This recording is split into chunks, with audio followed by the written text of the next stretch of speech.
Monsieur le Président, Mesdames, Monsieur le Ministre, chers collègues, je pense que le tour d'horizon a été fait.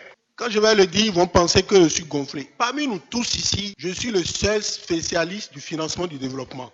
Parmi nous tous ici là. Et j'ai été là et c'est vraiment pitoyable que des voix qui avaient monté le ton, qui étaient à l'origine du rejet des accords de financement qui devraient permettre de construire l'hôpital de zone de Savè, de Corvey, l'université de Kétou, les épis de Siafato, jusqu'à Grand Popo, pour protéger le pays contre l'érosion côtière, élèvent encore la voix pour demander une chose et son contraire.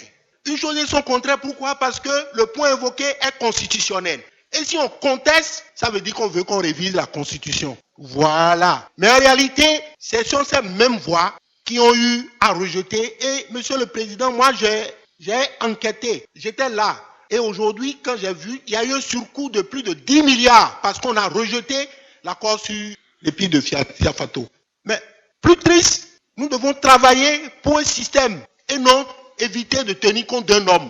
En ce moment-là, sa personnalité qui était dans la position de victime. Moi, j'étais proche de lui, dit Fayon, tu as vu tes gars là, ils ont encore rejeté les accords là. Je suis obligé de prendre l'ordonnance. Ce pays-là est foutu. Donc, là, je suis surpris parce qu'en réalité, ils embrouillent le peuple. Monsieur le Président, lorsque l'accord de financement est signé, que ce soit ancienne constitution ou nouvelle constitution, ils savent que nous n'avons pas la capacité de modifier une virgule. Mais Monsieur le Président, quelle était la pratique aussi, puisque j'étais là? On évitait de faire passer les accords en session pour bénéficier de sessions extraordinaires et avoir des primes. Il n'y a plus ça. Oui, c'est ça. Et on retardait tout. Et Monsieur le Président, ce qui est important, là où il y a considéré qu'ils embrouillent les gens, quand moi je parcours tous ces projets-là, je ne peux pas comprendre que des gens qui ont été élus à Cotonou contestent les projets qui permettent de lutter contre l'inondation au niveau de Cotonou. Il y a des accords qui ont été financés qui financent la lutte contre l'inondation. Je ne peux pas comprendre que des gens élus dans la zone de Ouida et consorts là élèvent la voix contre la construction des sites touristiques de Ouida. Oui, c'est de ça il s'agit. C'est de ça il s'agit. Ils embrouillent les gens.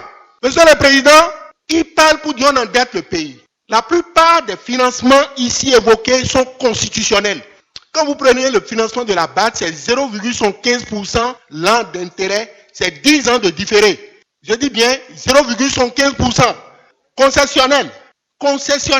Donc, ce qu'ils disent, ce n'est pas possible. Vous voyez le Pérou, le projet, c'est moi qui ai la parole, le projet Pérou qui est destiné à fournir l'électrification rurale concerne 309 localités. Et c'est concessionnel. Vous voyez le projet BRIC, c'est financé par la Banque mondiale. Ça fait 7 communes. Il y a Djougou, Aplakwe, Alada, Lokosa, Kandi, Dassa, Zoumé. Toutes ces localités sont concernées. Vous prenez le programme d'amélioration du système de santé. Ça, c'est pour tout le pays. Vous prenez encore le projet COSO. C'est ça qui me fait mal. Il y a l'extrémisme violent dans le Nord.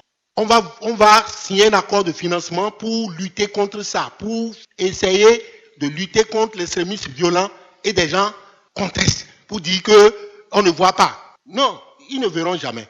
Puisque ce qui est blanc, on a toujours vu que c'est noir. Monsieur le Président, je crois que l'occasion de faire le contrôle parlementaire de l'action gouvernementale est là. La preuve, c'est le contrôle parlementaire de l'action gouvernementale qui nous permet de faire le point de rappel sur tout ce qui s'est passé de 2019 à 2023. La preuve, c'est que à l'occasion de voter le budget tout de suite, on dit le ministre s'endette. Non, nous mettons une phrase pour autoriser le ministre des Finances à mobiliser les ressources au fur et à mesure pour combler le déficit budgétaire. C'est toujours mis. La preuve, c'est que l'article 199 de la Constitution, alinéa 3, a prévu la loi de règlement. Et voilà pourquoi on a tous les moyens de contrôle jusqu'au projet individuel. Merci beaucoup. S'il y a à refaire, on doit pouvoir refaire cela et c'est une bonne initiative d'avoir opéré cette modification constitutionnelle. Merci beaucoup.